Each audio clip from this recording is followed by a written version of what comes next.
America और Iran के बीच हुए सीजफायर का दुनिया भर में स्वागत तो हो रहा है, लेकिन सबसे बड़ा सवाल यह है कि इस टकराव में असली बढ़त किसकी है। अमेरिका और ईरान दोनों ही खुद को विजेता बता रहे संघर्ष की शुरुआत इजराइल के साथ मिलकर ईरान पर हुए हमलों से हुई, जिसके बाद से हालात तेजी से बिगड़े। अब 10 अप्रैल यानी कि कल इस्लामाबाद में सीज फायर की शर्तों पर अहम चर्चा होनी है, जिसमें असली तस्वीर साफ हो सकती है। इस बीच अमेरिकी राष्ट्रपति डोनाल्ड ट्रंप ने बातचीत के लिए नेगोशिएशन टीम पाकिस्तान भेजने का फैसला किया। व्हाइट हाउस ने साफ किया है कि ईरान के परमाणु कार्यक्रम पर अमेरिका की रेड लाइन अब भी बरकरार है, लेकिन फिलहाल सीज फायर के बाद कूटनीतिक हल की कोशिशें तेज कर दी गई है। तो कल अमेरिका और ईरान के बीच बात होगी, मध्यस्थता जो है इस्लामाबाद में की जाएगी और 10 तारीख को यानी कि कल महत्वपूर्ण बैठक इस्लामाबाद में होने जा रही है। सीज फायर की शर्तों पर चर्चा होगी इसमें। President Trump and the team determined the new modified plan was a workable basis on which to negotiate and to align it with our own 15-point proposal. The president's red lines, namely the end of Iranian enrichment in Iran, have not changed. And the idea that President Trump would ever accept an Iranian wish list as a deal is completely absurd. The president will only make a deal that serves in the best interests of the United States of America, and he as a negotiating team will focus on this effort over the next 2 weeks.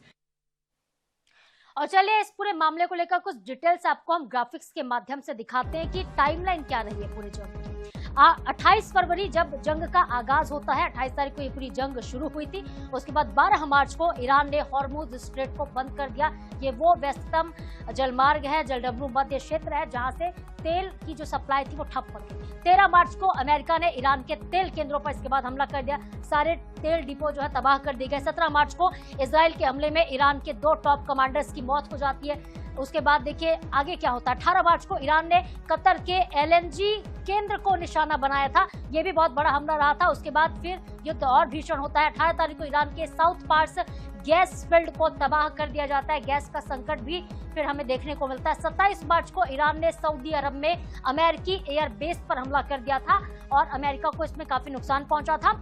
हुती विद्रोहियों ने Israel पर मिसाइलें दागी। 28 मार्च को Israel पर बड़े हमले होते हैं, ईरान की तरफ से हमले किए जाते हैं। 3 अप्रैल को जब ईरान ने अमेरिका का F-15 लड़ाकू विमान, बहुत हाईटेक विमान था, इसको मार गिराया था। उसके बाद 7 अप्रैल को ट्रंप ने ईरान को पूरी तरह से खत्म करने की धमकी दी, कहा कि नरक के दरवाजे आपके लिए खोल देंगे। उसके बाद 8 अप्रैल को सीज फायर का ऐलान होता है। आखिरकार धमकी के बाद ईरान माना नहीं था, लेकिन सीज फायर के लिए अब सहमति लगभग बन गई। कल इस्लामाबाद में इसको लेकर बैठक हुई। युद्ध में नुकसान क्या हुआ अब आप ये जानिए। तो 3721 लोगों की मौत हुई है, जिसमें नागरिक भी हैं और कई सैनिक भी इसमें शामिल है। ईरान में 2076 और लेबनान में 1497 मौतें अब तक हो चुकी हैं। तो बड़ा नुकसान हुआ है युद्ध में। 10 लाख से ज्यादा लोग बेघर हो गए युद्ध के चलते, अब उनके घर तबाह हो चुके हैं। 10 लाख से ज्यादा लोगों के पास घर नहीं बचा। 90,000 घर नष्ट हो गए। 760 स्कूल और 307 अस्पताल जो है डैमेज हो गए, क्षतिग्रस्त हो गए, उनको नुकसान पहुंचा है। पूरी दुनिया में ऊर्जा का संकट गहराया। हम और आप भी इससे 2-4 हुए, क्योंकि गैस की सप्लाई भारत में भी ठप हुई बीच में।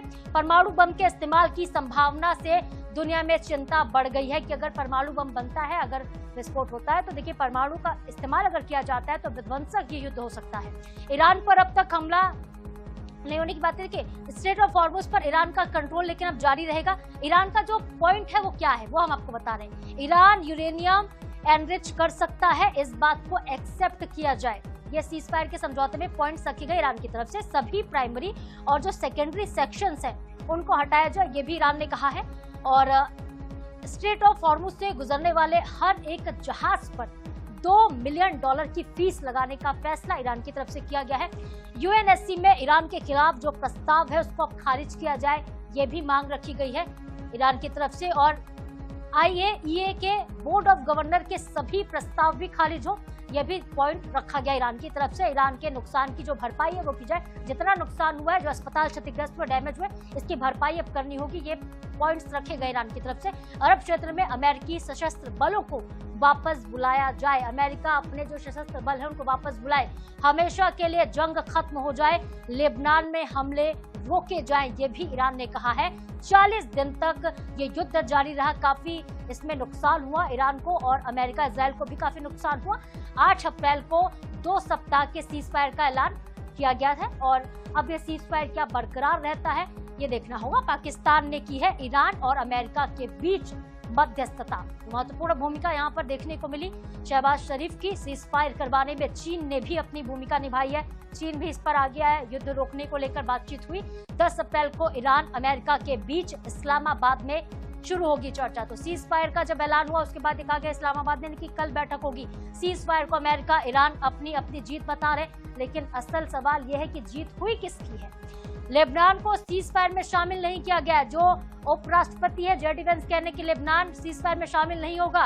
इजराइल लगातार लेबनान पर हमला कर रही है और ईरान कह रहा है कि लेबनान में भी हमले आपको रोकने होंगे। तो दुनिया के देशों में सीज फायर के ऐलान के बाद अब स्वागत हो रहा है इस फैसले का। इस फैसले को सब महत्वपूर्ण बता रहे हैं, ऐतिहासिक भी बता रहे हैं कि आखिरकार युद्ध रुका है ईरान के परमाणु कार्यक्रम को लेकर, लेकिन अब तक संशय बना हुआ है। अमेरिका कह रहा है कि हम परमाणु हथियार बनाने नहीं देंगे, लेकिन ईरान चाहता है कि उसको ये काम करने दिया जाए। और बता दें हम आपको कि फिर से जो जिक्र कर रहे थे 28 फरवरी का जब जंग का आगाज होता है, लेकिन अब आज देखिए आप 9 अप्रैल है, 8 अप्रैल को यानी कि कल ही सीज फायर का ऐलान हुआ और अब कल महत्वपूर्ण बैठक होगी अमेरिका, इजराइल और ईरान की।